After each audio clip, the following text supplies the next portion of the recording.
오늘은 예레미야 31장을 볼 건데 30장 23절 24절 한번 먼저 읽고 합시다. 여러분들 여러분들 눈으로만 그냥 읽으세요. 요것도 해놔요. 눈여겨보라, 주님의 회오리 바람이 곧 계속적인 회오리 바람이 격분을 가지고 나아간다. 그것은 사악한 자의 머리 위에 아픔을 가지고 떨어질 것이다. 그 다음에 주님의 사나운 분노는 그분께서 그것을 행하여 올 때까지, 그리고 그분께서 자신의 심장의 의향들을 이행하여 올 때까지 되돌이키지 않을 것이다. 그 최후의 날들 안에서 너희가 그것을 슬퍼할 것이다. 그러니까 이 내용이 이제 30장에 있는 건데, 이 내용 끝에 이제 이어서 이제 예레미야 31장 있는데, 요거 이제 읽어봅시다. 예레미야 31장 보면 동일한 시간에, 그러니까 지금 그 30장에 있는 그 내용의 동일한 시간에 주님께서 또 말씀하시는 거예요. 뭐라고 하냐? 내가 이스라엘의 모든 가족들의 하나님으로 있겠고 그들은 나의 백성으로 있을 것이다. 참 이 말이 성경에 아주 수십 군데 나와요. 그러니까 나는 이스라엘의 모든 가족들의 하나님으로 있겠고 그들은 나의 백성으로 있을 것이다. 이 말이 무슨 말이냐면 원래부터 있었는데 말하자면 원수처럼 지낼 때가 있었단 말이에요. 하나님을 안 섬기고 우상 섬기고 하나님을 배신했으니까 하나님이 하나님으로 계시지 않고 하나님이 옆 동네 아저씨 맛도 못하게 취급당하는 경우가 있었다 이 말이에요. 그런데 이제 그것이 회복돼 가지고 이제 하나님과 우리의 관계가 이제 하나님과 백성의 관계로 이렇게 이제 연결된다는 거죠. 회복되는 거죠. 우리도 마찬가지예요. 그러니까 하나님 앞에서 우리가 잘못하면 이런 관계가 되는 거예요. 이렇게 그 주님께서 말씀하신다. 그 검에서 떠나가져 있는 그 백성은 황야 안에서 은혜를 발견했으니, 그 검이라는 것은 바벨론의 그 군대의 검을 말한 거예요. 그 검에서 떠나가져 있는 그 백성은 황야 안에서 은혜를 발견했으니, 그러니까 그 검에서 떠나가져 있다는 것은 뭐냐면 그 검에서 벗어나가지고 이제 그 죽임을 당하지 않은 백성은 황야, 우리는 개성이나 광야에서 그런데 광야가 아니라 광야입니다. 광야란 말은 그 번역이 잘못된 거예요. 광야가 뭐냐면 그게 넓은 광자예요.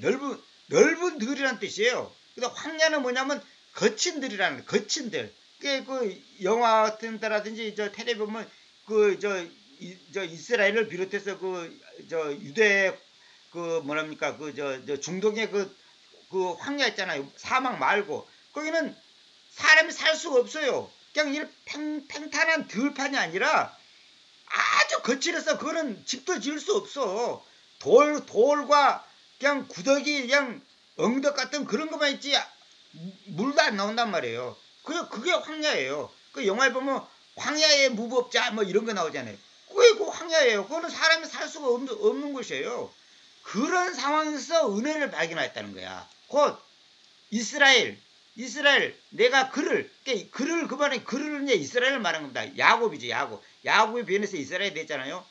이스라엘이 뭔 뜻이라 했죠? 제가 이스라엘은 뭐냐면 이씨 남자 라 보다 엘 하나님, 이게 하나님을 본 남자, 하나님을 봤다 이 말이에요. 다시 말해 하나님을 만났다는 말이에요. 그가 야곱이에요. 야곱. 그러니까 야곱이 변하여 이스라엘이 됐단 말이에요. 그러니까 우리도 마찬가지예요. 그를 안식하도록 야기시키려고 갔을 때 그래야 했다. 그러니까 하나님, 내가 그런지 하나님이 뭐야? 하나님이 그 야곱을, 이스라엘 백성을 안식하도록 야기시키려고 야기시키고 갔을 때 그랬다. 그러니까 하나님이 우리에게 찾아와야지. 하나님 입장에서는 간 거고 우리 입장에서는 온 거잖아요. 그러니까 하나님이 우리에게 와야지 황야에서 은혜를 발견하는 것이지, 내가 무슨 뭐 잘나고 똑똑하고 무슨 뭐 도로 닦아갖고 뭐 열심히 뭐 해가지고 뭐 그런 게 아니에요. 그래 늘 내가 말하지만은 처음부터 끝까지 모든 것이 은혜예요. 은혜. 그게 당연한 건 없다. 그 은혜라는 그 복음서가 요즘에 굉장히 유행이잖아요. 굉장히 저도 그 들어보면 가사도 좋고 곡도 참 좋고 정말로 은혜예요. 은혜스러워요. 그래서 뭡니까 무슨 중창단이죠? 왜 청소년 중창단 있잖아요. 갑자기 생각 안 나네. 그 중창단 초등학생 중학생들이 그 찬송 부른 거 있잖아요. 그거 보면 내가 너무 은혜스러워요. 그럼 걔네들은 막 울면서 부르잖아. 그러니까 은혜가 아니면 황야 안에서 은혜를 발견했다. 우리 인생도 마찬가지예요. 우리가 황야 같은 인생 속에서 은혜를 발견했으니까 지금 하나님을 믿게 되는 것이지, 뭐 내가 똑똑하고 남보다 뭐 마음이 착하고 남보다 의지가 강하고 그런 게 아니에요. 절대 그런 게 아닙니다. 모든 것이 은혜입니다. 은혜. 이걸 절대 잊으면 안 돼요. 그래서 우리가 모든 잘못이, 왜냐하면 그 은혜를 잊어버리는 순간 죄에 떨어지는 거예요. 은혜를 잃어버리는 거. 그래서 계시록도 보면 저 에베소 교회를 보고 처음 사랑을 회복하라고 했잖아요. 처음 사랑을 회복해야 돼. 처음에는 은혜 했는데 나중에는 지가 잘나서 부자 되고 지가 잘나서 잘 먹고 사는 줄 알지만은 절대 그게 아니에요. 그걸 꼭 아시기 바랍니다. 주님께서 나에게로 옛적에 나타나 오셨는데 말씀하시기를, 그렇다, 내가 너를 영존하는 사랑을 가지고 사랑해왔다. 영존하는 사랑. 그러니까 영원히 존재하는 사랑을 가지고, 영원히 존재하는 그 사랑 가지고 사랑해왔다. 그러므로 자애를 가지고 내가 너를 끌어당겨왔다. 자애란 말은 뭐냐면 loving kindness. 이 말은 뭐냐면 사랑이라는 단어와 친절이라는 단어가 이제 합성어잖아요. 자애, 아니 자비로운 사랑, 자비로운 애정, 그걸 가지고 내가 너를 끌어당겨 왔다는 거예요. 하나님이 우리를 영존하는 사랑 가지고 사랑해 왔다. 그 말은 뭐냐면 그 사랑은 뭐 50년, 10년 그 한계점이 있는 사랑이 아니고 영원히 존재하는 사랑. 그거 가지고 사랑해 왔다. 자애, 자비로운 사랑을 가지고 내가 너를 끌어당겨 왔다. 하나님이 우리를 끌어당겨 왔기 때문에 지금 예수 믿는 것이지 뭐 딴 거 없어요. 다시 내가 너를 간축하겠다. 그러니까 그렇게 했는데 이스라엘 백성들이 하나님을 배신하고 우상 섬기고 하다 보니까 이제 저 바벨론을 끌려갖고 이제 70년 포로 생활했는데 다시 내가 너를 건축하겠다. 그래서 너는 건축될 것이다. 오 이스라엘 처녀요. 이스라엘의 처녀요 그러면 안 돼요. 이스라엘이 처녀야. 그 말은 뭐냐면 처녀란 것은 시집을 안 간 여자잖아요. 다시 말하면 이스라엘은 다른 데다가 시집을 가면 안 돼. 다시 말하면 이스라엘은 하나님과 결혼해야지 다른 남자와 결혼하면 안 돼. 이스라엘은 그런 뜻입니다. 이스라엘의 처녀라는 말은 뭐냐면 처녀는 한 남자한테만 시집 가야지 두 남자 세 남자한테 시집 가면 안 돼. 근데 이스라엘은 영적으로 타락해가지고 하나님 외에 이방 족속들에게 시집을 갔단 말이에요.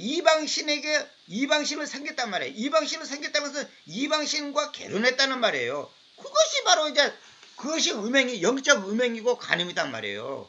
그 죄를 지었다 이 말이에요. 우리도 마찬가지예요. 하나님만 나의 남편이 돼야 되는데 하나님 말고 돈, 명예, 인기 이런 것이 나의 남편이 되는 순간 그 인생은 이제 한마디로 콩가루 인생 되는 거예요. 거기 불행의 씨앗이 거기서 나오는 거예요.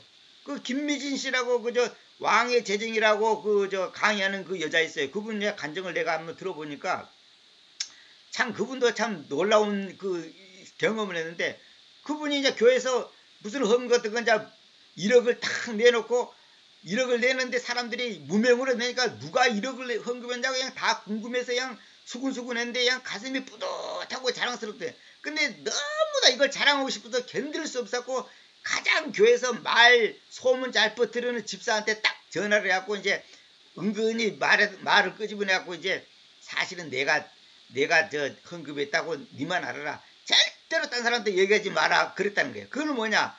사실은 말이란 것은 내 입에서 한번 나가면 그 비밀이 없는 거거든. 그게 그건 뭐냐면 그 여자를 통해서 소문나기를 이제 은근히 바라고 그 친구한테 전화를 했다잖아요. 그래 그냥 그 다음 주에 갔더니 온 교회 사람들이 싹 다 알고 있더라잖아. 이게 자기네가 그걸 즐겼다는 거지. 이제 그런 헌금은 하나님 앞에서 꽝이에요. 그러니까 실제로 하나님 앞에 가서는 상관없습니다. 진짜로. 그걸 여러분 명심해야 돼. 그러니까 내가 1억을 헌금했는데 그것이 자랑이 돼버리면 이제 그거는 이제 이미 상을 받아버리기 때문에 꽝이 돼버리는 거예요. 그 상이 없어요. 그래갖고 나중에 하나님이 그걸 다 회개시키더라잖아.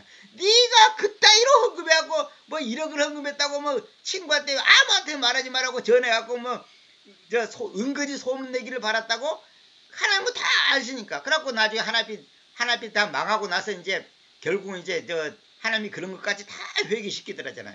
네가 네 자랑하려고 헌금 이러겠지. 네가 진짜 순수한 마음으로 날 사랑해서 헌금했냐? 이렇게 이제 하더라잖아요. 그 우리 인간이 그런 거예요. 그런데 처녀는 한 남자만 섬겨야 되고 한 남자 때문에 시집가는데 우리는 영적으로 이 남자 저 남자 하나님도 좋고 돈도 좋고 명예도 좋고 거의 다 죄 짓는 거단 말이에요. 너는 다시 너의 작은 북두를 가지고 치장될 것이고 흥겨운 자들의 춤들 속에서 나아갈 것이다. 작은 북두를 가지고 치장된다 이 말은 뭐냐면 그 당시 사람들이 뭐냐면 조그만 북을 가지고 그거 뭐라자면 그 왜 예군 영화도 보면 왜 무슨 부채 같은 거가 갖고 이렇게 놀이개로 삼고 우리나라도 옛날에 그랬잖아요. 그 무슨 놀이개가 있잖아요. 놀이가 있단 말이에요. 이게 뭐냐면 이제 그 사람 그 유대인들의 그 여자가 그 이쁘게 치장하고 남한테 멋있게 보이는데 하나의 그 장식품이에요. 장식품. 그렇게 이제 한다 그 말이에요. 그렇게 될 거라 이 말이에요. 영적으로. 너는 여전히 사마리아의 산들 위에 포도나무들을 심을 것이다. 그러니까 하나님께서 다시 건축하니까 다시 말하면 다시 회복시키니까 사마리아가 뭡니까? 북쪽 이스라엘의 수도가 사마리아예요.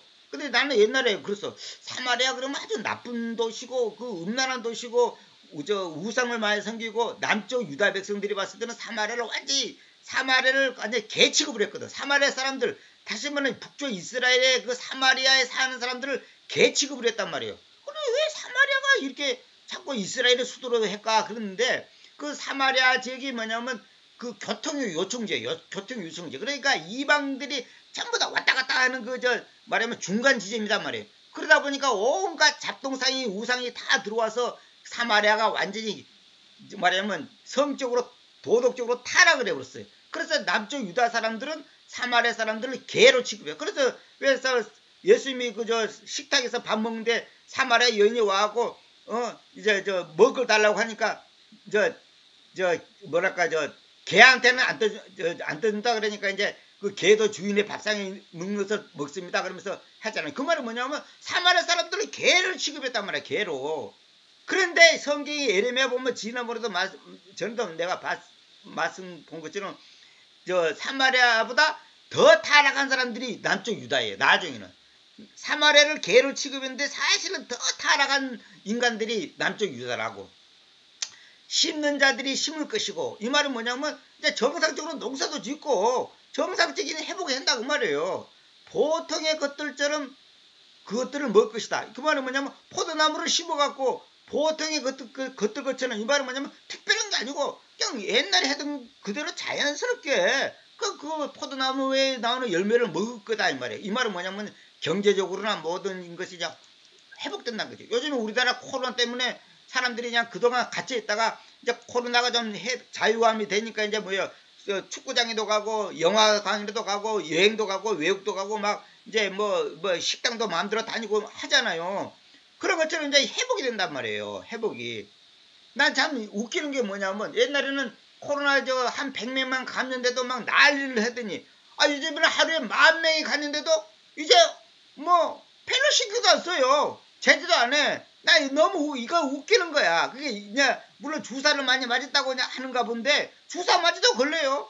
주사 맞아도 걸린다고. 이번에 내가 아주 슬픈 얘기를 듣는데 내 여수 친구 그 사촌 그러니까 말하면 자기 고모 아들이지. 고모 아들이 자기가 나이가 같대요. 그런데 2차를 맞고 이제 주사를 2차를 맞고 2차를 맞았는데 평상시 이제 고혈압하고 이제 당뇨가 좀 있었대요. 그런데 자기 손자 만나러 간다고 혹시 손자한테 코로나 걸리면 안 될 거다 싶어갖고 3차를 맞으러 갔다는 거예요. 근데 3차를 맞으러 가니까 그 보건소에서 당신은 고혈압하고 당뇨가 있기 때문에 3차까지 맞으면 오히려 안 좋을 수가 있으니까 맞지 마라 그러더래. 그래도 자기가 억지로 맞춰달라고 그랬다는 거예요. 그런데 맞고 나서 바로 쓰러져갖고 지금도 식물인가에 돼갖고 지금 죽을 날만 기다리고 있다는 거예요. 지금도 식물인가에 돼갖고 쓰러져갖고. 그게 코로나 주사가 더 좋은 게 아니라니까. 코로나 주사 맞아갖고 지금 죽은 사람이 얼마나 많은데. 그리고 전문가들 그잖아요. 아무리 좋은 예방주사도 자꾸 맞으면 좋은 게 아니라는 거예요. 왜? 우리도 그잖아요. 만약에 소화제를 어쩌다가 한 번씩 그냥 먹을 수는 있지만 매 끼니마다 소화제를 한번 먹어보세요. 그러면 나중에 뭐라 그러죠? 만성이 돼갖고 소화제 약발이 안 들어요.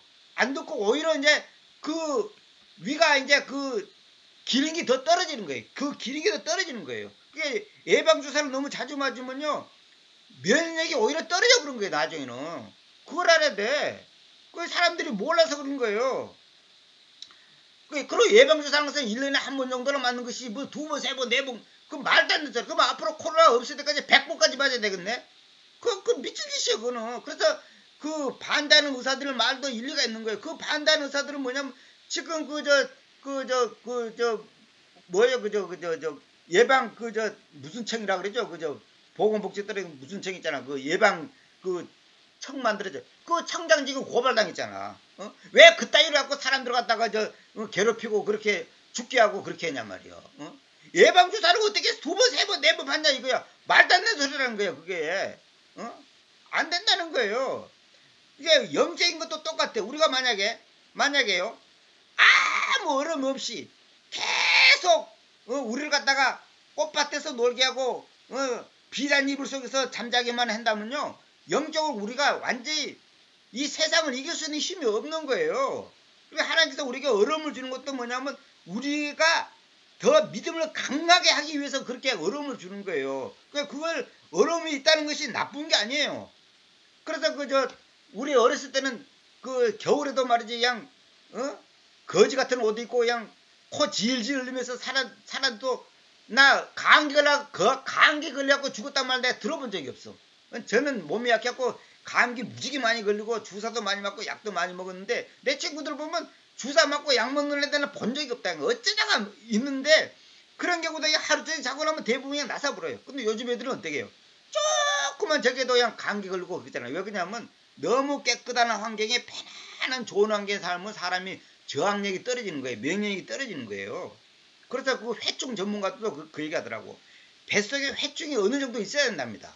근데 너무 회충약을 자주 먹어갖고 뱃속이 깨끗하면 오히려 면역력이 떨어진다는 거예요.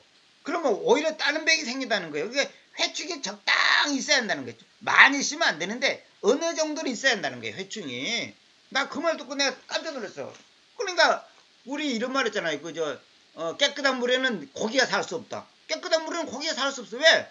먹을 거 있어야지 살지. 먹을 거 없는데. 그러니까 이게 다 깊은 뜻이 있는 겁니다, 영적으로도. 그러니까 왜냐하면 에프라임 산 위에서 파수꾼들이 외치기를, 너희는 일어나라. 그리고 우리 하나님이신 그 주님께로 지온으로 올라. 지온은 지금 이스라엘을 상징하는 겁니다. 이 지온이는 뭐냐면 어떤 지명이 아니고, 이거는 뭐냐면 이스라엘을 상징하는 거예요. 그러니까 원래 히브리어로 보면 찌온이야, 찌온. 근데 시온이라고도 하고 찌온이라고도 하잖아요. 근데 요거 이제 시온주의 운동이라는 것이 뭐냐면 민족운동. 이스라엘의 그 민족운동을 말하는 거고, 지온은 이제 그 지형, 땅을 말한 거예요. 그래서 올라가자. 그리고 올라가자 하고 할 날이 있을 것이다. 그런 게 뭐냐면, 여기 에프라임이 이제 왜 에프라임이냐면, 요셉의 이제 두 번째 아들이 에프라임이잖아요. 그래서 이따가 내가 이제 설명할게. 이따가 나옵니다. 왜 첫 번째 아들은 므낫세거든? 근데 므낫세를 하자고 에프라임이 하냐? 성경을 보면 가인과 아벨 중에 아벨이 두 번째 아들이잖아요. 근데 아벨이 하나님께 인정받고 가인은 버림받았단 말이에요. 이제 이렇게 잘못했잖아요. 그 다음에 야곱과 에서도 그렇지. 야곱은 둘째 아들인데 에서는 오히려 미움받고 야곱이 하나님께 사랑받았잖아요. 그게 이상의 이 두 번째예요. 근데 그게 영적으로 깊은 뜻이 있어요. 뭐냐면 이스라엘이 장자예요, 장자. 영적으로. 근데 이방인 우리는 차자예요, 차자. 장자가 아니단 말이에요. 근데 장자보다 차자인 우리가, 두 번째 아들인 우리가 더 하나님 앞에 사랑을 받아요. 이게 참 희한한 겁니다. 그게 하여튼 성경은 그렇게 돼 있어요. 그러니까 이스라엘은 그러면 무시되고 완전히 없어지냐, 그거는 아니고, 이스라엘보다 우리가 신부단 말이에요. 교회가 신부예요. 여러분 이걸 알아야 됩니다. 이스라엘은 인간적으로 신부지만은 실제 영적으로는 교회, 우리 성도들이 신부단 말이에요. 교회가 신부단 말이에요. 신부, 아내단 말이에요. 그리고 에서 첫 번째 아담은 죄로 인해서 실패했잖아요. 근데 마지막 아담인 이 예수님이 이제 우리의 이제 구원자가 됐잖아요. 그러니까 항상 하나님은 역사를 그렇게 해요. 그리고 나무도요. 예, 뭐랄까, 접목한 거. 접목한 나무가 원시에서 그냥 난 나무보다 훨씬 건강하고 튼튼하고 열매도 잘 맺죠. 그래서 이 접붙인 나무가 훨씬 건강합니다. 그 로마서도 나오잖아요. 우리는 접붙임을 당한 거거든. 접붙임을 당한 거거든. 접붙임을 당해야지 모든 위시를 보세요. 반드시 접붙임을 합니다. 왜 그냥 접붙여야지 나무가 건강하고 열매도 충실하지. 그냥 씨로 심었고 씨에서 그대로 난 거는 되기는 되지만은 시원찮아요. 안 돼요. 그 희한합니다. 이게 원리가 그런 거야. 하나님께서 영적으로 다 이게 이유가 있는 거예요. 그러다 뭐냐면 지온으로 올라가자 이 말은 뭐냐면 여러분들 여기 내가 써놨죠. 알리야 운동이라는 말 들어봤어요. 알리야 운동. 알리야 운동이라는 말은 뭐냐면 알리야라 말은 뭐냐면 올라간다는 뜻이에요. 올라간다. 알리야 운동은 이 말이에요. 그건 무슨 말이냐면 이스라엘은 지금도 이스라엘은 그래요. 자기들 나라를 중심으로 해갖고 딴 나라는 전부 다 내려간다 그래요. 이게 이집트로 내려간다 그러지 이집트로 올라간다 이런 말 안 쓴단 말이에요. 이집트에서는 또 이스라엘 갈 때로 올라간다는 말을 쓰지 내려간다는 말을 안 써. 그러니까 이스라엘이 이 지구의 전체의 수도예요. 수도. 말하면 중심지단 말이에요. 중심지. 실제로 지리적으로도 그렇고 영적으로도 그렇고 실제로 중심지예요. 그러니까 이스라엘은 자기들을 중심으로 하고 전부 내려간다 그래. 우리도 그렇잖아. 우리나라 수도가 서울이잖아요. 근데 서울을 중심으로 하고 부산으로 내려간다 그러지 부산으로 올라간다 이런 말은 안 써. 만약 부산 사람이 서울로 올라간다 말을 써야지. 나는 서울로 올라간다 그래야지. 서울로 내려간다 이런 말을 쓰면 그건 잘못된 거예요. 만약에 부산이 수도가 된다. 그럼 부산으로 올라간다 그러지 부산으로 내려간다는 말 안 쓴단 말이에요. 그게 중심지가 위에 있고 그 외에는 전부 다 아래로 있는 걸로 인식이 되어 있는 거예요. 이거 굉장히 중요한 겁니다. 영적으로. 그러니까 뭐냐면 우리는 지온으로 올라가자 이 말은 뭐냐면 이스라엘로 올라가자 이 말이에요. 영적인 회복을 말한 거거든. 그래서 성경에 산이 많이 나온 이유가 그거예요. 산이 뭐 시온산 무슨 산 시온산 그 산이란 것이 뭐냐면 산은 결국은 올라가는 거잖아요. 그러니까 우리가 하나님도 뭐냐면 천국도요 산 있어요. 산으로 올라가는 거예요. 우리가 죽어서 올라간다 그러지 내려간다 말을 안 쓴단 말이에요. 북쪽 하늘로 올라가요. 그리고 실제로 죽음을 체험한 사람들의 간증을 들어보면 북쪽으로 가요. 북쪽으로. 저 욕기소 있죠. 욕기소. 우리는 북쪽 하늘로 가요. 북쪽 하늘에 허공이 있어. 허공. 빈 공간이 있단 말이에요. 그 길이 뭐냐면 성도들이 천국 가는 길이에요. 우리 생각들은 뭐 영이 무슨 뭐 길이 필요냐 하지만은 그런 상징적으로 하나님이 그걸 만들어놨어. 실제로. 그리고 천문환경으로 나사에서 그 관찰해 보니까 실제로 북쪽 하늘에는 북쪽을 향해서 아주 별들이 전혀 없는 넓은, 그러니까 그 넓다는 것은 뭐 어마어마한 상상을 초월하는 그 넓은 공간이 있다는 거예요. 그 공간 안에는 별이 없어. 별이 없다는 거예요. 그 실제로 그 과학기로 다 입증됐어요. 그러니까 욥기서에 나오잖아요. 북쪽 하늘로 간단 말이에요. 우리는 그 북쪽 하늘을 통해서 천국을 가는 거예요. 나중에 죽어서. 실제로 그렇게 한다고. 그러니까 이게 올라간다는 말이 굉장히 중요한 겁니다. 그러니까 우리가 성경에 보면 올라간다는 것은 좋아. 근데 내려간다는 것은 항상 안 좋아. 오른쪽은 좋은 거고 왼쪽은 안 좋은 거예요. 성경은 그래요. 그러니까 이집트로 내려간다 이 말은 뭐냐면 무슨 말이냐면 세상으로 내려간다 이 말이에요. 그러니까 우리가 세상으로 내려간다는 말은 뭐예요? 죄 짓는다는 것이고 타락한다는 뜻이지. 이게 이 성경은 이런 걸 잘 알고 개념을 알고 보셔야 됩니다. 왜냐하면 이렇게 그 주님께서 말씀하시기 때문이니 야곱을 위해서 반가움을 가지고 노래하라. 반가움을 가지고 위드라고 나오죠. 위드. 반가움을 가지고 노래하라. 그리고 민족들의 우두머리 가운데서 함성 지르라. 그러니까 민족들의 우두머리란 말은 뭐냐면 이거 이스라엘을 말한 거예요. 우리가 생각하면 뭐 이집트가 애굽이 이집트랑 무슨 바벨론이 우두머리 같죠? 그렇지 않아요. 민족들의 우두머리가 결국 이 장자단 말이에요. 이스라엘이 장자예요. 여러분 그걸 알아야 돼. 이거는 부인할 수 없어. 그럼 뭐 안 믿는 사람들은 부인하겠지만 성경적으로 정확한 거예요. 그러니까 이스라엘은 장자고 우리는 차자단 말이에요. 응? 너희는 공표하라. 너희는 찬양하라. 그리고 주님이요 이스라엘의 남은 자들인 임의 백성을 구원하소서 하고 말하라. 참, 그러니까 이스라엘의 남은 자들 이 말은 뭐냐면 이제 죽임을 당하지 않고 이제 있는 그 백성들이 있을 거 아니에요. 임의 백성을 구원하소서 하고 말하라. 그럼 결국 뭐냐면 하나님께서 이스라엘을 회복시키는 자 그 과정을 지금 얘기하는 거죠. 그 다음에 눈여겨보라. 내가 북쪽 나라에서부터 그들을 데리고 오며, 북쪽 나라가 뭡니까? 바벨론이죠. 바벨론. 바벨론을 데리고 오며 땅의 연안들에서부터, 땅의 연안이라는 것은 뭐냐면 땅이 있는데 해변가를 연안이라 그럽니다. 연안들에서부터 그들을, 그리고 그들과 함께 눈물자들과 저는 자들을, 아이를 가진 그 여자와 아이와 함께 진통하는 그녀를 더불어 모으겠다. 그렇게 이제 남녀노소를 이제 다 모으겠다는 거죠. 큰 일행이 그쪽으로 되돌릴 것이다. 그쪽이란 말은 뭐냐면 시온, 지온, 이스라엘을 말한 거죠. 이쪽으로 다 이제 모인다는 거죠. 그 다음에 그들이 울음을 가지고 올 것이고, 울음을 가지고 올 건단 말하면요, 그들이 이제 외국에서 엄청나게 고생을 했잖아요. 애굽이 아니라 바벨론에서. 그러니까 울면서 온단 말이에요. 그럼 그만큼 이제 다시 회복되니까 기쁨의 눈물이고, 이제 얼마나 고생을 많이 했겠어요. 울음과 함께 올 것이다 그러지 말고, 울음을 가지고 올 것이고, 애원들을 가지고 내가 그들을 이끌겠다. 애원들을 가지고. 이게 애원들과 함께 이 말이에요. 함께라는 말이 이제 그런 뜻입니다. 애원들을 가지고 내가 그들을 이끌겠다. 그러니까 애원이라는 것은 애타게 소원하는 겁니다. 슬프게 원하는 거. 그걸 가지고 내가 그들을 이끌겠다. 그 말은 뭐냐면 그들이 그만큼 고향 땅으로 이스라엘로 가고 싶어하는 그 간절한 마음이 있는 그 상태에서 그들을 이끌겠다 그 말이에요.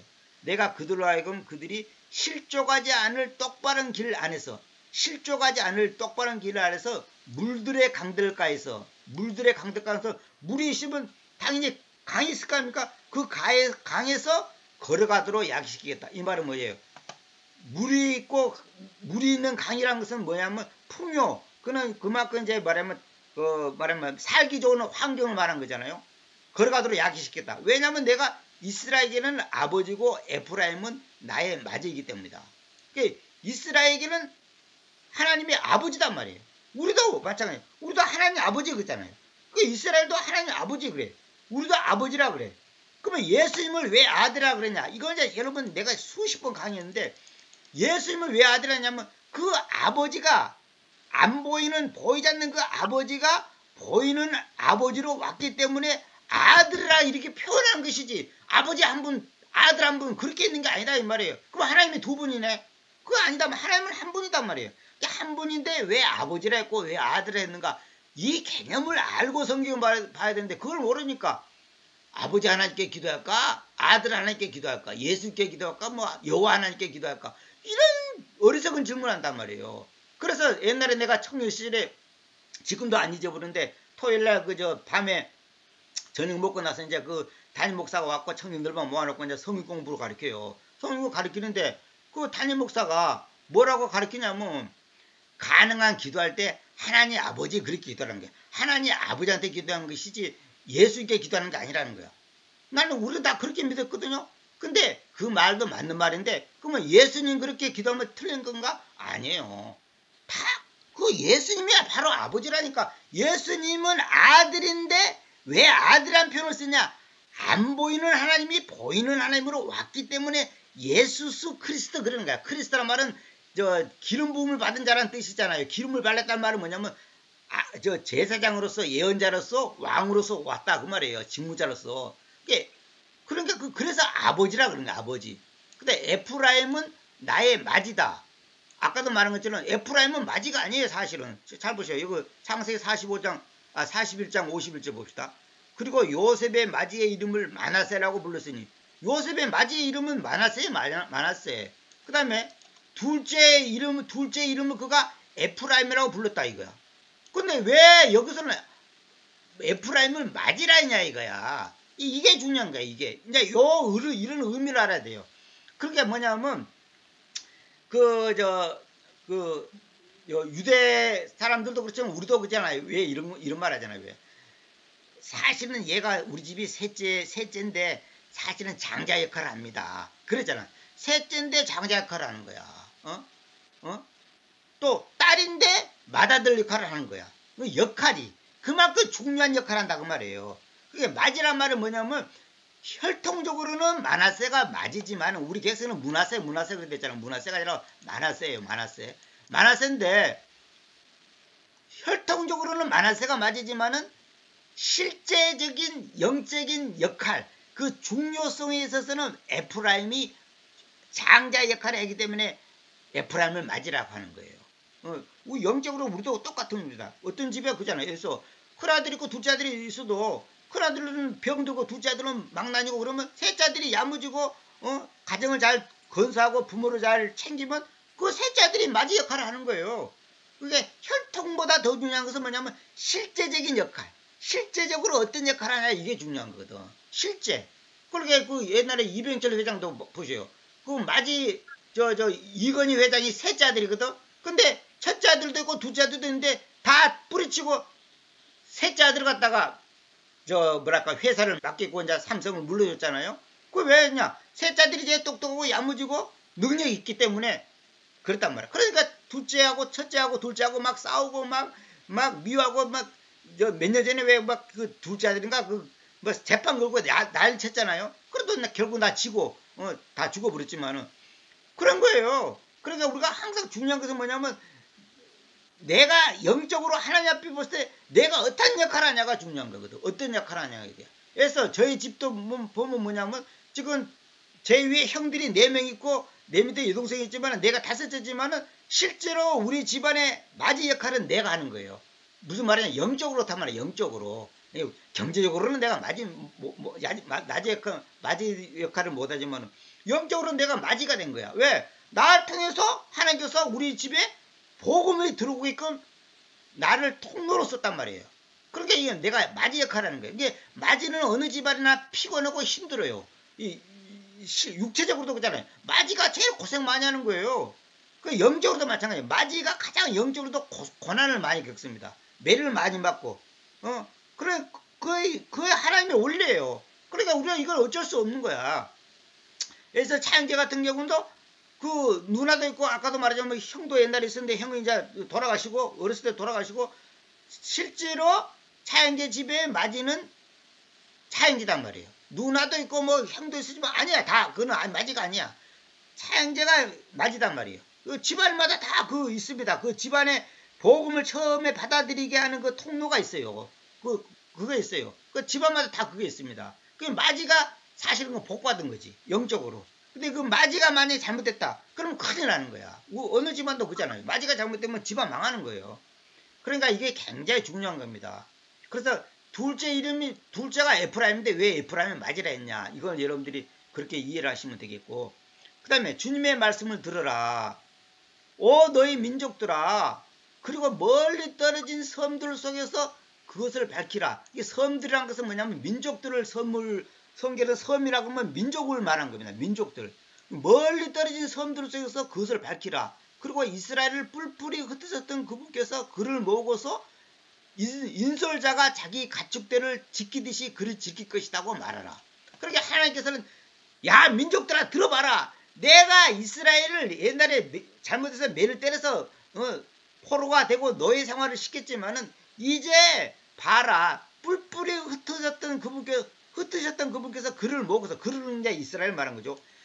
인솔자가 이제 우리 개에서는 목자라 됐죠. 목자가 아니라 인솔자가 자기 가축들을 지키듯이 그를 지킬 것이라고 말하라. 이 세포들을 목자라고 번역하면 안 돼요. 성경은 목자라는 의미로 되어 있지 않아요. 내가 그건 내 강의에서 여러 번 다 얘기했는데 여기도 우리 동네 옆에 선화목자교회가 있잖아. 선화목자교회도 그 선화목자라고 세포들아 썼는데 그거 몰라서 하는 소리예요. 인솔자라는 것은 뭐냐면 우리 개 중에 왜 그저 경찰경 군인견 왜 세파트 그랬잖아요. 우리가 어렸을 때 세파트 그 셰퍼드거든. 셰퍼드 그거 뭐냐면 양을 몰고 원래 그 개 역할이 양을 이렇게 모으고 이렇게 하는 역할을 하는 거예요. 그 사람 20명 역할을 한다. 사람 20명 역할을 한다는 개 한 마리가. 그 굉장히 중요한 거예요. 그 인솔자가 없으면 가축대를 몰 수가 없어요. 지키지도 못해. 그 개가 이제 늑대라든지 뭐 이렇게 다른 짐승들 오는 것도 지키고 그 짐승들이 양이 딴 데로 못 가게 다 몰고 오잖아요. 그 텔레비 보면 그게 참 너무 신기해요. 그게 그런 개는요 1억 주고도 못 사는 거예요. 그 어렸을 때부터 훈련을 시켜도 그 금방 되는 게 아니에요. 근데 그런 개가 있어야지 이제 그 양을 지키듯이 지키겠다는 거예요. 왜냐하면 주님께서 야곱을 대속하여 오셨으며 잘 보세요. 야곱 이스라엘을 대속하여 오셨으며 그이보다 더 강하였던 자의 손으로부터 이 말은 뭐예요? 육적으로 말하자면 바벨론의 손에서부터 구원했다 그 말이고, 영적으로 말하면 사탄의 손에서부터 그를 야곱을 몸값을 치르고 왔다. 그러니까 여기서 대속이란 말이 뭐냐면 바로 죄값을 치른 거잖아요. 이게 랜시엄이란 말은 뭐냐면 저도 이거 번역을 어떻게 해야 되나 이렇게 상당히 애매했는데 다 하나님께서 놀랍게도 이 랜시엄이란 단어를 어느 내가 그 옛날에 나한테 영어 가르쳐 준 무슨 대학이냐 갑자기 생각나네. 그 예술로 유명한 대학이지 뭐죠? 아직 갑자기 생각 안 나는데 여기 어린이대공 옆에 있는 대학인데 거기 그 대학의 그 교수한테 내가 그냥 강의를 많이 들었거든요. 그분이 요걸 랜시엄은 몸값이라고 번역해야 한다는 거야. 내가 나중에 성경을 잘 찾아봐서 보니까 그런 뜻이야 이게. 그냥 사진으로는 쉽게 판단하기 어렵더라고요. 그래 몸값, 이게 몸값이 동사니까 몸값을 치르다. 그러니까 몸값을 치러 왔다. 이 말이 뭐냐면 야곱을 대속하였다. 이 말이 뭐냐? 야곱보다 더 강하였던 자의 손으로부터, 다시 말하면 마귀의 손에서부터 그를 몸값을 치러 왔다. 그러니까 몸값을 치러 왔으니까 결국 뭐냐? 이것이 바로 구원이단 말이에요. 이게 영적으로 구원이단 말이에요. 그러니까 하나님께서 주님께서 십자가에서 죽으셨잖아요. 주님께서 우리 죄 때문에 죽임을 당하셨단 말이에요. 피를 흘리셨단 말이에요. 그건 뭐냐면 내가 죽어야 되는데 대신 주님께서 죽으셨단 말이에요. 그래서 대속. 그 다음에 이제 대속을 딴 말로 몸값을 치른다는 거예요. 몸값을. 우리가 지옥 가야 되는데 주님께서 대신 지옥 갔잖아요. 그것도 이제 베드로 전서에 다 있잖아요. 그러므로 그들이 와서 지온의 정상 안에서, 이스라엘의 정상 안에서 노래할 것이고 주님의 선함 쪽으로 함께 흐를 것이니, 밀로 인하여, 먹는 밀 있죠. 그리고 포도주로 인하여, 그리고 기름으로 인하여, 그리고 가축대 및 큰 가축대의 어린 것으로 인하여 그리할 것이다. 가축대란 말은 뭐냐면, 여기서 가축대란 것은 뭐냐면 여기 풀록이죠. 풀록. 요거는 양이나 염소 같은 작은 짐승을 말하는 거예요. 그래서 내가 그냥 가축대라는 거예요. 보통 뭐 양떼 이런데, 양떼만 그런 게 아니고 염소도 마찬가지예요. 염소도 포함되는 거예요. 그래서 내가 가축대라 그러고, 이 허드란 말은 뭐냐면 큰 가축, 소나 말 이런 거, 큰 거, 이걸 보고 말한 겁니다. 그래서 내가 가축대 및 큰 가축대 이렇게 표현한 겁니다. 어린 것으로 인하여 그리할 것이다. 그리고 그들의 혼이 물이 대진 정원처럼, 물된 동산이란 말이죠. 물된 동산. 이게 이걸 뭐냐면 물이 대진 동산. 이 말은 뭐냐면 내가 여러 번 말했잖아요. 성경에 동산이란 말이 없습니다. 동산은 틀렸어요. 에덴 동산 이거 다 틀린 말이에요. 에덴 동산이 아니라 에덴 정원이에요. 정원. 이 가든은 정원이란 말이지 동산이 아니에요. 정원처럼 있을 것이면, 내가 이거 히브리, 헬라어, 영어, 국어 다 찾아봤어요. 이건 성경적으로 전부 찾아봐도 이거는 정원이라는 것은 뭐냐면 꽃밭이잖아요. 그 마당에 정원 있잖아요. 그러니까 이스라엘의 그 땅, 옛날에 이제 아담과 하와를 만들었던 있던 그 지역이 하나님의 정원이에요. 정원이단 말이에요. 그냥 동산, 이런 조그만 동산이 아니고 그 전체가 우리나라보다 100배, 수백 배 내는 그 땅이 정원이단 말이에요. 정원. 하나님의 정원이단 말이에요. 이게 에덴은 기쁨이란 뜻이잖아. 기쁨의 정원이다 그 말이에요. 그들이 다시는 전혀 슬퍼하지 않을 것이다. 이 말은 뭐냐면 영적으로 하나님께서 우리 교회를 회복시켜가지고 물이 대진 정원처럼, 이게 정원에 물이 없다. 그럼 정원이 꽃이 다 죽지. 그들의 혼이 물이 대진 정원처럼 있을 것이며 그들이 다시는 전혀 슬퍼하지 않을 것이다. 우리가 결국은 하나님 앞에서 회복돼서 하나님과 우리의 관계가 이렇게 된다 이 말이에요. 이거 다 영적으로, 실제로 이거는 이제 나중에 주님께서 재림하실 때 또 이렇게 이제 회복되지. 하나님께서 실제로 회복시키지만은 실제로 영적으로도 이제 이거 같은 의미를 갖고 있습니다. 그때 그 처녀는 젊은 남자들과 늙은 남자들과 더불어 춤추면서 기뻐하고, 이 처녀가 누굽니까? 이스라엘을 말한 거죠. 왜냐하면 내가 그들의 애통을 즐거움으로 바꿀 것이고 그들을 위로하고 그들의 슬픔으로부터 기뻐하게 할 것이기 때문입니다. 이렇게 됐죠. 그 다음에 이제 40분 됐는데 어디까지 할까? 14절까지만 합시다. 그리고 내가 기름짐을 가지고 직무자들, 이거 직무자들의 계승이라는 제사장들이라고 그랬죠. 직무자들의 혼을 포만시키겠다. 그래서 나의 백성이 나의 선함을 가지고 만족될 것이다. 주님께서 말씀하신다 그랬죠. 여기 계승에는 뭐라 하냐면 내가 기름으로 제사장들의 마음을 흡족하게 하며 내 복으로 내 백성을 만족하게 하리라 여호와의 말씀이라 이래 됐죠. 이 정확하게 뭐냐면 내가 기름짐을 가지고 기름이 아닙니다. 기름하고 기름짐하고 달라요. 오일이 아니고 팻니니스랑보다 살찐 거 기름짐 살찐 거 말하는 겁니다. 직무자들의 혼을 포함시키겠다 이 말은 뭐냐면 직무자가 이제 말하면 하나님의 일을 대신하는 제사장 계승은 제사장이라 됐잖아요. 이게 영적으로 우리가 다 직무자거든. 영적으로 히브리서에 나오잖아. 우리가 다 직무자예요. 뭐 어떤 특정인만 직무자가 아니에요. 그 말은 뭐냐 영적인 기름짐을 가지고 직무자들의 성도들의 혼을 포만시키겠다. 만족시키겠다. 포만 완전히 배가 꽉 찬 거 그걸 포만이라고 그러죠. 포만시키겠다. 나의 백성이 나의 선함을 가지고 만족될 것이다. 나의 선함, 하나님의 선함, 하나님의 선함을 가지고 만족될 것이다. 이것이 바로 진정한 구원이고 이것이 바로 영적인 회복이고 이것이 바로 승리하는 승리의 삶, 승리의 신앙생활을 말한 거단 말이에요. 이렇게 하겠다는 거예요. 하나님께서. 그러니까 이스라엘을 그렇게 하듯이 오늘 우리를 그렇게 하겠다는 거예요. 여러분들이 만약에 우리가 다 직무자예요. 목사가 직무자가 아니에요. 여러분들이 이거 절대 목사만 직무자고 무슨 장로만 직무자고 그런 게 아니에요. 저 히브리서 다 했잖아요. 우리가 다 직무자예요. 어? 그럼 어떤 목사들은 설교 중에 이랬더라고. 제사장이 목사라나? 또 뭐 바울이 목사고 뭐 베드로가 목사고 뭐 나 웃겨. 뭐 모세 목사가 뭐 어쩌고. 그 목사라는 단어가 뭐 대단한 그럼 자기가 모세고 동급이라는 말이 아니야. 목사라는 타이틀이 대단한 걸 생각하는데 그런 게 아니에요. 성경에 목사라는 단어 자체가 없어요. 있으면 갖고 와봐. 히브리어든 헬라어든 영어로도 갖고 와보라고. 있으면 없어요.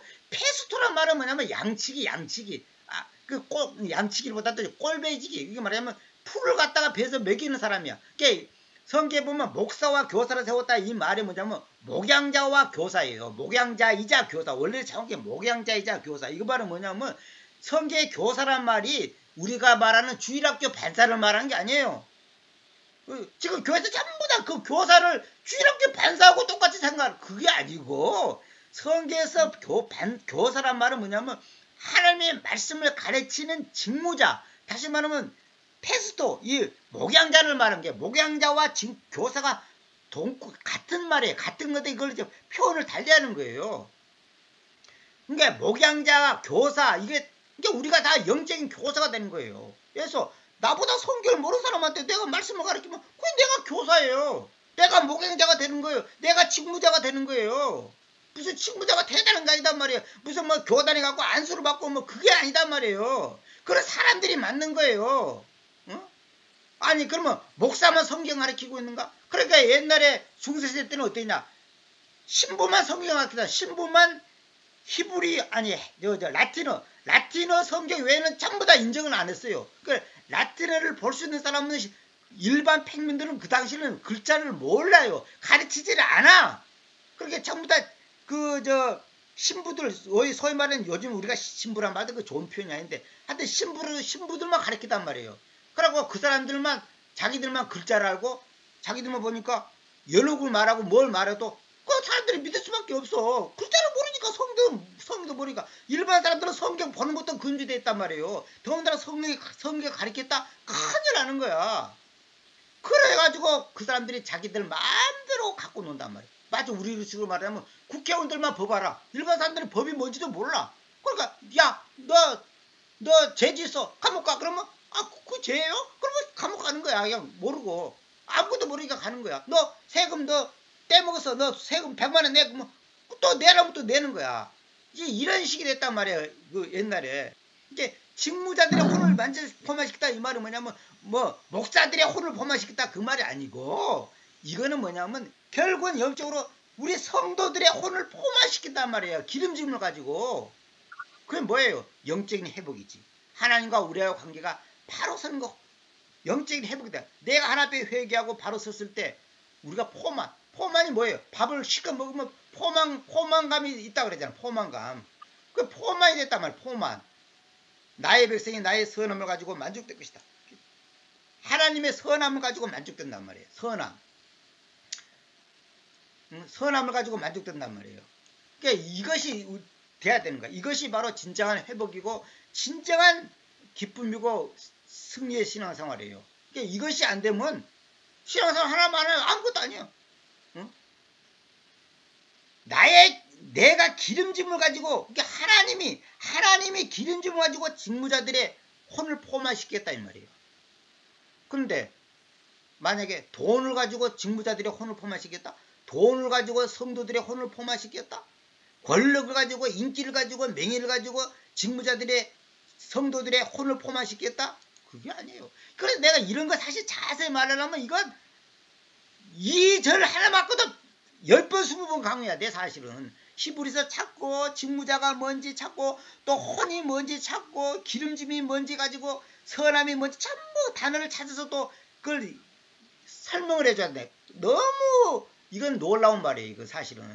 그러니까 이걸 갖다가 교회에서는 뭐라 하냐면, 제사장들의 마음을 흡족하게 하며, 그러니까 목사에게는 기름 부음을 받은 목사니까 기름을 가지고 제사장들의 마음을 흡족하겠다. 그러니까 목사를 통해서 사람들을 축복하는 그 뭐 권세가 있고 뭐 어쩌고, 제사장들의 마음을 흡족하게 해갖고 내 복으로 내 백성을 만족하는 게, 목사에게 축복 기도 받으면 뭐 복을 받고 어쩌고 이런 식으로 해석을 하면 그런 식으로 교회에서.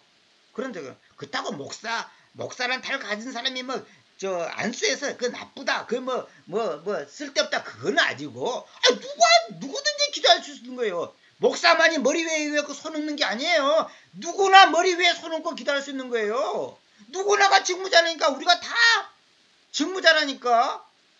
그걸 부정하면 여러분들의 성경을 완전히 잘못 알고 있는 거예요. 누구나 기도할 수 있는 거예요. 누구나. 목사만 머리에 손 얹고 기도하는 게 아니에요. 자기들이 특권층인가? 그런 게 아니에요. 누구나 기도할 수 있는 거예요. 머리에 손 얹고. 그러니까 이게 아직까지 우리 머릿속에가 이 캐톨릭의 이 쓰레기 같은 잔재가 아직도 남아있다는 거예요. 캐톨릭의 쓰레기 같은 잔재가. 그러니까 내가 칼빈이나 루터 책을 읽어보니까 그 당시 사람 칼빈이나 루터가 제대로 성경을 아는 게 아니더라고. 그러니까 물론 부분적으로는 훌륭한데 제대로 알지 못해. 그러니까 왜냐면 그 사람들은 아직까지 그 카톨릭의 그 잔재가 남아갖고 사도신경을 대단한 걸로 본다든지, 칼빈도 그렇게 하더라고. 루터도 그러고 이렇게 여러 가지 의식 같은 걸 갖다가 루터는 사실 형식, 카톨릭의 형식을 하나도 안 버렸어요. 해석만 다르게 했지. 내가 루터 교회도 다 옛날에 일부러 가봤잖아요. 근데 칼빈은 좀 버렸기는 버렸는데, 아직도 그들의 말하는 걸 보면 아직도 그 카톨릭의 그 쓰레기 같은 잔재가 아직도 많이 남아있더라고. 그게 사람이 금방 안 씻겨집니다. 그게. 우리도 마찬가지예요. 일반 교회 다니서 배웠던 그 잘못된 지식과 잘못된 그 관점이 머릿속에 많이 남아있단 말이에요. 그 찌꺼기가. 그걸 다 뽑아내야 되는 거예요. 금방 안 뽑아져요. 그래서 하나님의 바른 말씀이 필요하고 바른 성경이 필요한 게, 하나님의 말씀을 바르게 알고 바르게 들으면요, 점점 그 쓰레기가 벗어나가지고 찌꺼기가 밀려나가는 거예요. 우리가 컵에가 만약에 컵이 더러우면, 더러운 물이 있다면 맑은 물을 계속 부으면 부정물은 다 나가게 돼 있어. 저는 항상 머리 감을 때라든지 세수할 때 내가 하는 방식이 뭐냐면, 비눗물을 버리고 새물을 받지 않습니다. 저는 세수를 한 번 한 다음에 또 한 번 하잖아요. 그러면 비눗물이 남아있잖아요. 그러면 머리 감고서라든지 발을 씻고 나서라든지 손을 씻고 나서 비눗물 남아있잖아요. 그러면 수돗물을 세게 틉니다. 세게 틀어놓고 계속 문질러. 그러면 얼굴 닦아지면서 결국은 그 물이, 더러운 물은 다 나가버려요. 깨끗한 물로 되고 마지막에는 깨끗한 물로 딱 헹구게 돼요. 저는 그게 제가 물을 아끼는 방법이에요. 물을 싹 버리고 새물을 받는 게 아니고 그 물에서 그냥 세게 틀어놓고 저는 이제 세수를 하거든요. 나는 이것이 굉장히 나한테는 좋더라고요. 항상 그래요. 오히려 그게 더 물이 전락돼요. 새로 받으려고 시간 들일 필요도 없이 한번 세수를 한다든지 머리 감고 나서 그 비눗물이 있을 때 물을 틀어놓고 그냥 그 물에서 계속 몇 번만 씻어. 그러면 어차피 몇 번 씻어야 되기 때문에 결국 세수가 깨끗이 되고 이제 머리도 깨끗이 닦아지고 하더라고요. 저는 그 방법을 쓰거든요. 하여튼 이 정도만 하고, 여기 이 14절 같은 거는 정말 이 얘기를 하면 할 말이 너무 많아요. 이거 너무너무 중요한 말이에요. 왜 혼을 포만시키다 이 말이 뭐냐? 왜 혼이 뭐냐 이게 혼. 영을 하지 않고 왜 혼이라고 말했냐 이게야. 혼에 대한 개념을 정확히 알아야 돼. 그 요한 3서에 보면 사랑하는 자의 내 영혼이 잘된 같이, 이것도 뭐냐면 너의 혼이 잘 있는 것처럼, 너의 혼이 잘 있는 것처럼 너가 활력 속에 있을 것이다. 영어로 그리 됐어요. 정확하게. 너를 강건케 한다는 말이 아니고 활력 속에 있을 거다. 너의 혼이 잘 있는 것처럼. 혼이 잘했다는 말이 뭐예요? 하나님과 나와의 관계가 바르게 되어 있다는 거지. 혼이. 내 마음이, 내 혼이라고 해서 내 인격 전체를 말한 거거든. 내 혼이 하나님과 나와의 관계가 바르게 있다. 잘 있으면 너가 활력 속에 있다. 활력. 활력이 뭐예요? 우리가 활력이 넘친다는 거잖아요. 근데 우리 개혁성은 뭐냐면 강건케 하리라 그러시니까 몸이 건강해지는 것보다 이렇게 생각하는데 그게 아니고 내가 기쁨 속에 우리가 그러잖아요. 내 마음이 기쁘고 하나님과 나와의 관계가 바르면 돈이 없어도 막말로 암이 걸려서 내일 죽는다 하더라도 내 마음은 기뻐. 활력 속에 있는 거야. 절망하지 않아. 그거 갖고 뭐 슬퍼하고 그런 거 없어. 이게 굉장히 중요한 겁니다. 근데 이걸 갖다가 그냥 삼박자군이라 갖고 그냥 육신에 뭐 병 고치는 거 물론 마음이 기뻐지면 또 병도 고쳐지지. 근데 육신에 병 고치는 거 복 받는 거 뭐 이런 식으로만 해석을 해버리면 안 된다 이 말이에요. 이게 할 말이 태산 같은데 하여튼 이 정도만 하고 하여튼 오늘은 14장까지만 하겠습니다. 제가 이번 이 장은 아마 3번 정도는 해야 될 것 같더라고요. 내용을 보니까 14장까지만 할 테니까 오늘의 핵심은 14절 내가 기름짐을 가지고 직무자 뭐 제사장 목사 이렇게 하지 말고 성도들의 혼을 포만시켰다. 하나님이 포만시키는 거예요. 내 마음이 지금 포만이 안 됐다. 이거 문제가 심각한 거야. 포만이 돼야 돼. 포만이면 만족한 거야. 배가 포만돼야 돼. 만족해야지. 완전히 배가 꽉 차야지. 이렇게 돼야 된단 말이에요. 이것이 굉장히 중요한 의미입니다. 사실 이거 내가 자세히 하려다가 이 정도만 내가 지나가는 말을 하는데 여러분들이 이걸 아시고 결국 뭐냐? 성경 전체는 항상 똑같은 말이에요. 하나님과 나와의 관계가 바르게 되면 우리의 혼이 포만되는 거예요. 포만되면 어떻게 해요? 기쁨이 있고 감사가 있는 것이지. 내가 기쁨이 없고 감사가 없다. 지금 내 혼이 포만된 상태가 아니야. 하나님이 주시는 기름짐을 가지고 내 혼이 포만 안 됐다는 거예요. 아무리 내가 성경 많이 읽고 뭐 기도를 많이 하고 뭐 어쩌고 저쩌고 해도 내 혼이 포만 안 됐다. 이거는 지금 병들었다는 증거예요. 내가 옛날에 저는 이제 많이 아파봐서 잘 아는데 배가 엄청나게 고파요. 근데 밥을 먹고 싶어. 밥을 먹어갖고 배가 좀 불러시면 좋겠어. 근데 밥이 안 들어가. 밥이 먹고 있는데도 안 들어간단 말이에요. 왜? 입맛이 없으니까 먹기가 싫어. 그러니까 밥이 안 들어가. 항상 내 배는 고파. 항상 홀쭉 갖고 있어. 그래 오늘 오직에서 할머니가 내가 누워있으면 배가 훅 들어가니까 등가죽에 붙는다. 맨날 배가 등가죽에 붙는다 그래. 항상 저는 배가 홀쭉 갖고 있는 거야. 그러니까 초등학교 6학년 때 체중이 24kg지. 항상 홀쭉 갖고 있는 거야. 배가 불러본 적이 없어. 배가 안 불러진단 말이에요. 어렸을 때는 그랬어요. 이제 커서는 이제 불러본 적이 있지만은 배가 안 불러요. 왜? 밥을 많이 먹어야 될 건데 많이 안 들어간단 말이에요. 이게. 그래 내가 한 3일 먹을 거 내 친구들은 한 끼 먹어. 내가 보면 양을 보면 내가 내 친구들 밥 먹는 거 학교에서 보고 이 동네 그 집에서도 이렇게 보면 나 깜짝 놀랐어요. 아니 저렇게 밥을 많이 먹냐? 저 양이면 내가 최소한 이틀에서 3일 먹어야 돼. 이틀.